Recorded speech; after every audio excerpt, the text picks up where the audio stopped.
because if you don't develop your emotional intelligence, you could meet the right person and you could ruin the relationship. If you don't develop your emotional intelligence, a predator could come to you and you're not able to recognize that it's a predator. Go ahead, Fortunate One, like, subscribe, and comment. I try to respond to all my comments. I love having the engagement back and forth. It helps me, it helps you, and it helps others. People read your comments and they get great advice from you as well. So reach out and help someone. So emotional intelligence. It is the ability of us as individuals to be aware of our emotions, to control our emotions, and then to express our emotions. Okay, so babies, when they're born, they have zero emotional intelligence. I cry, I get what I want. A baby is not gonna be like, oh my gosh, it's 1 a.m., I'm hungry. Let me be considerate, let me be emotionally intelligent and considerate of my mom's feelings and not cry. Let me wait until 7 and cry and get my milk then. They are crying, they want what they want, when they want it. It doesn't matter what you're doing, okay? So, and then as you get older, you have opportunities to learn from your parents, from your surroundings, about how to be aware of your emotions, how to control them when it's not the time to express that emotion, and how to express your emotions in a kind way, and then also how to be empathetic to other people's emotions. That all of those numerous things are what are encompassed in emotional intelligence. Well, when you're in the Jehovah's Witness organization, you really don't have the opportunity to learn and grow and develop your emotional intelligence. Everything is told to you. This is how you're going to feel about death. This is how you're going to feel about a blood transfusion. This is how you're going to feel about getting married. Everything is laid out for you, so you never have the opportunity when you're in a cult to develop and learn emotional intelligence. And it's hard when you leave the organization after being born in, or just being in it, even if you got in it as an adult, but you stay in it for a long time. You might think, oh, I'm an adult. I've spent so much time in this organization. I don't want to miss out. This is the teacup that your 8-year-old brings your evening tea in. Go Avengers. But when you have been in a cult, a controlling organization like the JW organization, you don't get a chance to practice or develop your emotional intelligence. And to develop it requires practice. It can't be done in a vacuum. It can't be done from reading a book. So you've been in the organization so long, you've decided now to leave, and you're like, oh my gosh, I'm 30, I'm 45, I've wasted so much time. Let me hurry up and look for what I want in a mate. Let me hurry up and develop the life that I've been missing out on for all of this time. But it doesn't matter that you have aged chronologically. It doesn't matter that you're 35 or you're 40 or you're 50. Your emotional intelligence is like that of a young child. If you've been in the organization for a long time, you haven't had the opportunity to practice it, to learn about yourself, to express it. As far as learning about your emotions, all you've done is suppress your emotions. You've had to suppress. Your emotions are how you respond to the things that happen in your life. So for instance, there was a sister that I knew well. Her grandmother was in the hospital, needed a blood transfusion. The stance of Jehovah's Witnesses on blood transfusions is a no. You're not getting a blood transfusion. So the grandmother wound up dying. She had like a mourning and an anger towards, she thought it was against Jehovah because she's thinking, my grandmother could have lived. Maybe my grandmother could have lived if she'd gotten a blood transfusion.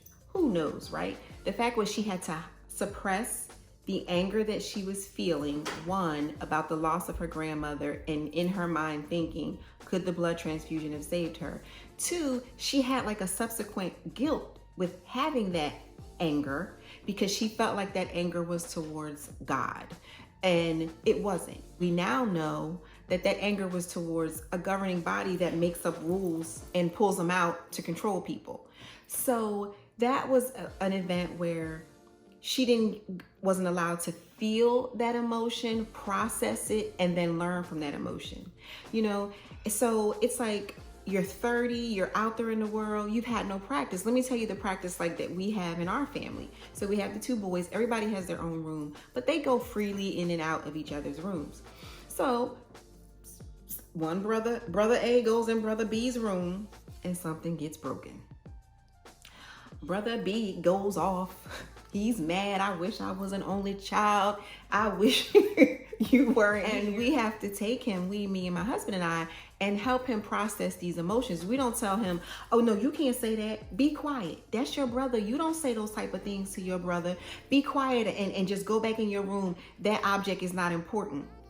Well, no, that's not helping him learn to process his emotions. When you don't teach boys and people on a whole how to process their emotions, you wind up with angry adults that are lashing out and abusive to others. So this is how we helped him process it. Okay, wait a minute. What you said was really harsh. You do not wish that you were an only child.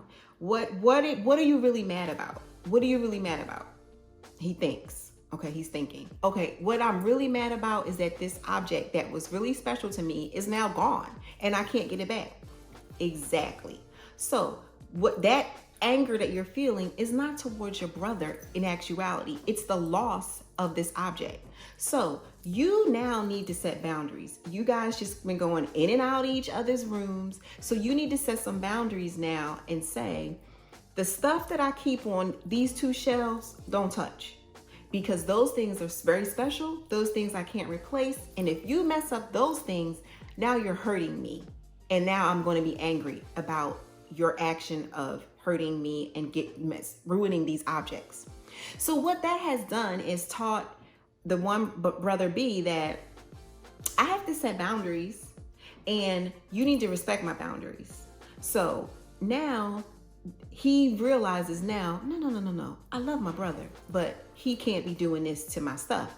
Now, what that does for brother A that went in there, now you got to know when you go in there, you can't touch that stuff that's on that shelf because you're respecting the emotions that were clearly expressed to you by your brother. And you don't want him to be mad at you, but now you know the lines that you can't cross so that it keeps your relationship as a kind relationship. So that is just an example of how we have to experience things to develop our emotional intelligence. You do not want to get into an intimate relationship if you have not developed your emotional intelligence. And that's what's happening to newly freed Jehovah's Witnesses. You're thinking, I'm 30, I'm 40, rushing into a relationship. You're not ready because you haven't developed so much of yourself. You have been stunted. For the years you were in the organization, you were not allowed to grow. You only got older chronologically, but emotionally, you didn't learn how to pay attention to your emotions, express your emotions. It wasn't allowed. Everything was suppressed. So my advice to you is action by educating yourself about emotional intelligence. And the biggest way is to pay attention to yourself. Pay attention to how things make you feel, how you react to certain things. And when you do meet someone, pay attention to the words that they're saying and how they make you feel. That is our innate radar system. In the organization, you were taught to ignore it. Ignore it, block it out. You're not following and waiting on Jehovah. God has given us all that we need as far as wisdom to learn about ourselves, to evolve and grow into different people. Who you are at 30, you should not be the same person at 40. Who you are at 40, you should not be the same person at 50. Within the Jehovah's Witness organization, they wanted you to be the same from birth through death, just listening, never growing and maturing as an individual. It's not too late though. But now that you're aware of it, take more stock into how you're feeling and what people say, how it makes you feel.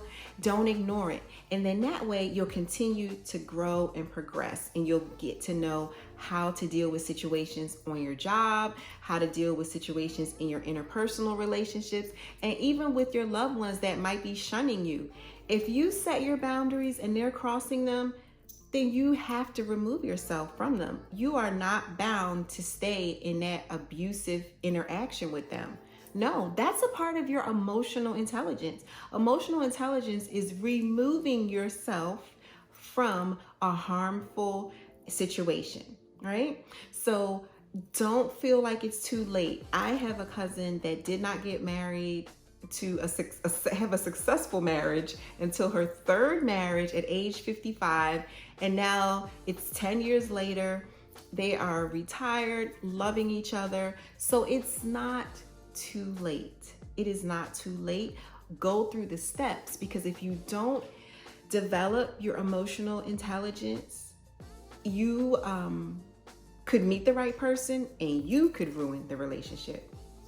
If you don't develop your emotional intelligence, a predator could come to you and you're not able to recognize that it's a predator because you're still not mature emotionally to handle the different dynamics that come along with a successful, intimate relationship. And my prayer for you is not that you stay alone and you not get out into the world and start experiencing the beautiful world that it is, but my prayer is that you realize that you're probably not ready to go full-fledged in yet. You got to do some work on yourself first. Work on yourself, which will help you understand yourself better emotionally and understand people that come into your lives and be able to see quickly if they are a predator. And then that will be a protection for you. Okay? And my prayer is for everyone to continually keep moving forward to the lovely life that they're meant to have.